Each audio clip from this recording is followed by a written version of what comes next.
ইতিকাফে বসে কাউকে চিকিৎসা পরামর্শ দেওয়া যাবে কিনা। আরবিতে ইতিকাফ শব্দের অর্থ অবস্থান করা, আবদ্ধ হওয়া বা আবদ্ধ রাখা।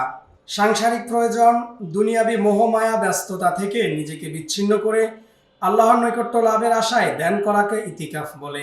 শরীয়তের পরিভাষায় 5 ওয়াক্ত নামাজ জামাত সহকারে নিয়মিত আদায় করা হয় এমন মসজিদগুলোতে আল্লাহর ইবাদতের উদ্দেশ্যে নিয়ত সহকারে অবস্থান করাকে ইতিকাফ বলে। ইতিকাফরত বান্দা আল্লাহর নৈকট্য লাভের আশায় দুনিয়াবি সকল চাহিদা থেকে নিজেকে মুক্ত করে নেয়। ইতিকাফের মাধ্যমে আল্লাহর রহমত লাভ করা যায়।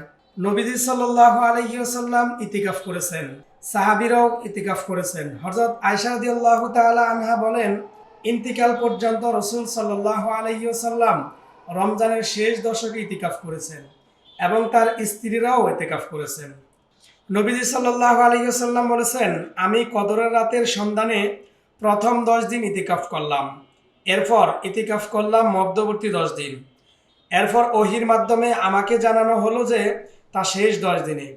সুতরাং তোমাদের যে ইতিকাফ পছন্দ করবে সে যেন ইতিকাফ করে।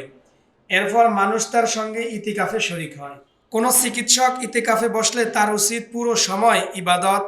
তবে ইতিকাফরত অবস্থায় যদি বিনা পারিশ্রমিকে কাউকে চিকিৎসা দেন তাহলে কোনো সমস্যা নেই, কিন্তু পারিশ্রমিক নিলে তা বৈধ হবে না।